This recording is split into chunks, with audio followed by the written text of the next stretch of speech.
Calafell, la platja de la fusta.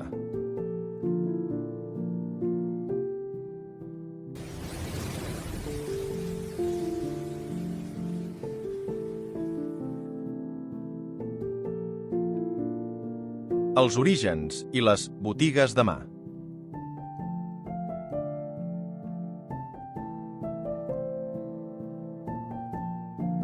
La història de la platja de Calafell no comença amb hotels ni banyistes, sinó amb l'esforç d'homes que contemplaven el mar amb respecte i necessitat.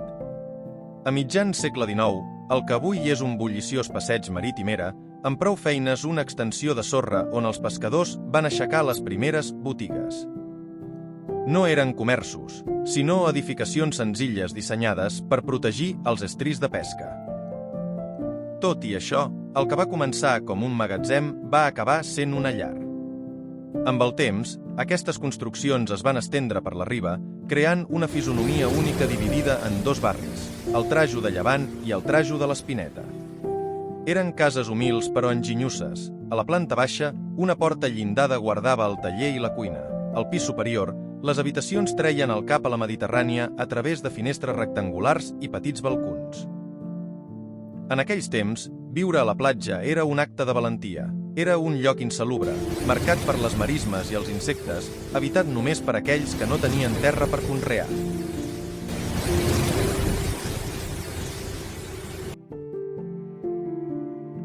La revolució del ferro i el gel.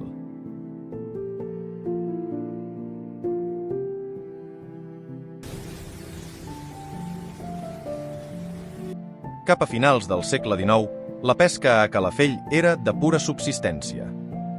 Amb prou feines, una vintena de barques es trobaven amb la dificultat de traslladar el peix fresc abans que es fes malbé. Però l'any 1882, un xiulet de vapor va canviar el destí del poble, l'arribada del ferrocarril. De cop i volta, el peix de Calafell tenia una via ràpida cap als mercats de Barcelona. El progrés va portar solucions a vells problemes. El 1892 es va projectar la primera font per a tallar la manca d'aigua i el 1918 l'arribada de la primera fàbrica de gel va permetre que el tresor del mar viatgés més lluny i en millors condicions. L'activitat ja no era només per sobreviure, s'estava convertint en una indústria. L'edat d'or de la vela llatina.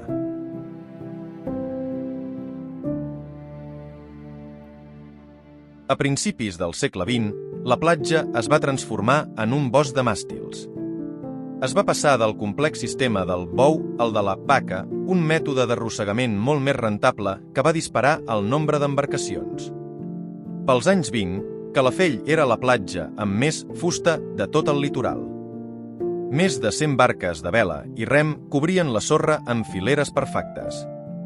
L'escriptor Carlos Barral ho descriuria anys després amb nostàlgia, una filera de 300 metres de platja coberta de cascos de fusta. Eren barques imponents, amb les seves 3 veles, la mitjana, la major i el polacre, o xopo, desafiant el vent.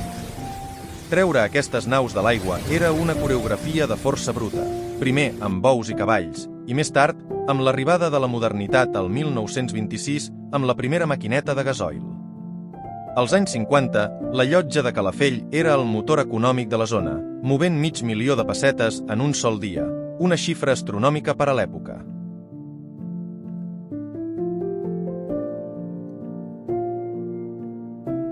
Una societat forjada al mar.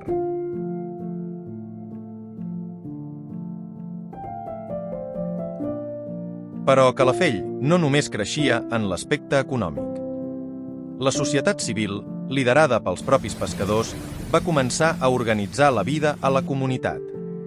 Tot i ser poques famílies, es van agrupar en la germandat i la confraria. Gràcies a la seva empenta, la platja va veure néixer la seva pròpia església, l'escola pública i fins i tot un cinema. Al mateix temps, el prestigi de les seves aigües va començar a atreure les mirades de l'exterior. El 1922 es van establir les colònies de Vilamar per a nens i el 1929 el rei Alfons XIII va inaugurar el sanatori marítim de Sant Joan de Déu. Calafell ja no era el racó oblidat dels pescadors, s'estava convertint en el refugi d'intel·lectuals i famílies barcelonines com els Mandrí, els Barral o el Sastre, que van transformar les antigues botigues de mar en elegants torres d'estiueig. L'ocàs dels gegants de fusta.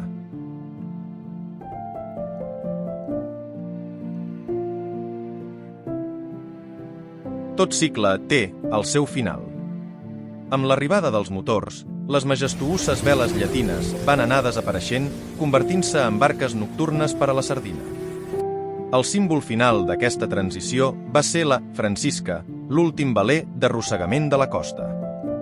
El seu desballestament, lent i penós davant la casa de Carlos Barral als anys 50, va marcar la fi d'una era romàntica. La falta d'un port propi i l'imparable ascens del turisme van acabar per desplaçar la flota al port de Vilanova l'any 1954. Avui, en passejar per Calafell, encara que les barques ja no cobreixin la sorra, l'eco dels calafats, l'olor del fum de les botigues i l'herència d'aquells homes de mar continuen presents en cada racó de la seva història.